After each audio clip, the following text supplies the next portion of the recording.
කලින් විස්තර ගොඩක් කියන්න කියලා මේ වීඩියෝ පොඩ්ඩක් දික්ක වැඩි වුණා. ඉතින් මම ඉක්මනට මේක කරන්නම්. දැන් අතන ෆුසමයිඩ් එකේ ඉඳලා තියෙන්නේ මිලිලීටර් මිලිලිටර් මිලිග්‍රෑම් තියෙන්නේ මේකේ මම කලින් කිව්වා වගේ. මේකේ තියෙන්නේ මෙතින් මිලිලීටර් එකකට මිලිග්‍රෑම් ගාන තමයි තියෙන්නේ මිලිග්‍රෑම් 10යි. හරි. ඔරිජිනල් කන්සන්ට්‍රේෂන් එක තමයි මේකෙන් ඉල්ලන්නේ.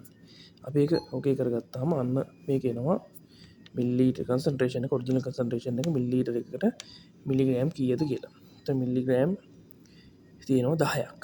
නේ ඔරිජිනල් එකේ ඉන්නේ 10ක. ඒතර අපිට අග්ගාලා මේක 10ට ඇඩ්ජස්ට් කරගන්න ඕනේ.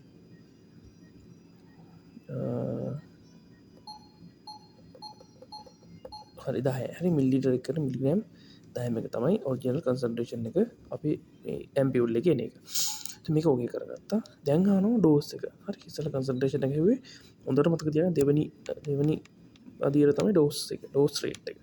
તો ඩෝස් රේට් එක අපිට අනිවාර්යෙන් ડોක්ටර් කෙනෙක්ගෙන් ඩෝස් රේට් එක මොකද්ද?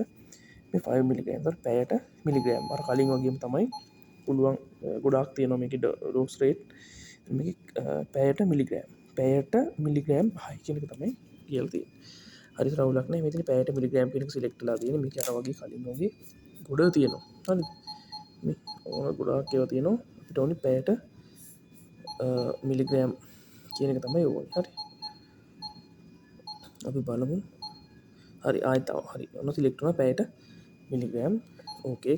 එතකොට ඔන්න මෙතනින් අහනවා පැයට මිලිග්‍රෑම් කීයද? අපි ඩෝස් එක ડોක්ටර් දීලා තියෙන්නේ පැයට මිලිග්‍රෑම් 5යි කියන එක. එතකොට අපි මේක 5 කියන එක සිලෙක්ට් කරගමු. 5යි. හරි. හරි 5යි දැන්. හරි. දැන් බලන්න මෙතන ඇඩ්ජස්ට් වෙනකොට හරි. දැන් මෙතන අපි ඒක ඕකේ කරගමුකෝ. හරි. ඊට පස්සේ මේක අහනවා do you want loading dose නෑ ඕනේ නෑ අපිට දැනට ඕනේ නෑ. ඒක නෝ කරගන්න. දැන් බලන්න මෙතන හොඳට පැහැදිලිව මේ ස්ක්‍රීන් එක බලන්න මිලිග්‍රෑම් දැන් ඔරිජිනල් ඩෝස් එක තමයි මිලිලීටර් එකකට මිලිග්‍රෑම් 10යි තිබ්බේ ඔරිජිනල් ඩෝස් එක අපේ ඇම්පියුල් එකේ එන. හැබැයි අපිට ડોක්ටර් දීලා තියෙන ඩෝස් එක තමයි පැයට මිලිග්‍රෑම් 5යි. පැයට මිලිග්‍රෑම් 5යි. මේක තමයි අපි දෙන ඩෝස් එක පේෂන්ට් දෙන්න ඕනි ඩෝස් එක. හරි. එතකොට අපිට ඒක හදාගන්න පුළුවන් මිලිලීටර්ස් වලට මෙන්න යනවා පැයට මිලිලීටර්ස් 0.5යි. පැයට මිලිලීටර්ස් 0.5යි. හරිනේ. අපි අතනම කැල්කියුලේට් කරලා අපි නෝමල් අපි හදද්දිත් අපි ගන්නේ පැයට මිලිලීටර් 0.5 කියලා තමයි අපි ඒ ෆ්ලෝ රේට් එක අපි මේ ඉන්නේ ෆ්ලෝ රේට් එක. හරි. මෙතන තියෙන ඩෝසේජ් එක මේ තියෙන්නේ ෆ්ලෝ රේට් එක ගලන ප්‍රමාණය. කොච්චර මෙයාට ලික්විඩ් ප්‍රමාණයක් ඇඟට යනවද කියන එක මෙතන තියෙන්නේ. හරි. මෙයාට තියෙන්නේ කොච්චර මිලිලීටර් ප්‍රමාණයක් කොච්චර මිලිග්‍රෑම් ප්‍රමාණයක් මේ වෙනකොට ඒ කියන්නේ මේ ටයිම් එක වෙනකොට මේක නවත්තන වෙලාවට කොච්චර ප්‍රමාණයක් පේෂන්ට්ගේ ඇඟට ගිහින්ද කියන එක ඇකියුරේට්ලි කියන්න පුළුවන්. එතකොට ඒක ડોක්ටර් කෙනෙකුට කන්සල්ටන්ට් කෙනෙකුට ටක් ගාලා බලලා තේරුම් ගන්න පුළුවන්. මේ පේෂන්ට් දැන් මේ වෙනකොට මිලිග්‍රෑම් මෙච්චර ප්‍රමාණයක් ඇඟට ගිහිල්ලා තියෙනවා. මේ ප්‍රමාණය මේ වෙලාවට මිලිලීටර් මෙච්චර ප්‍රමාණයක් මේ පේෂන්ට්ගේ ඇඟට ගිහිල්ලා තියෙනවා කියලා. රයිට්.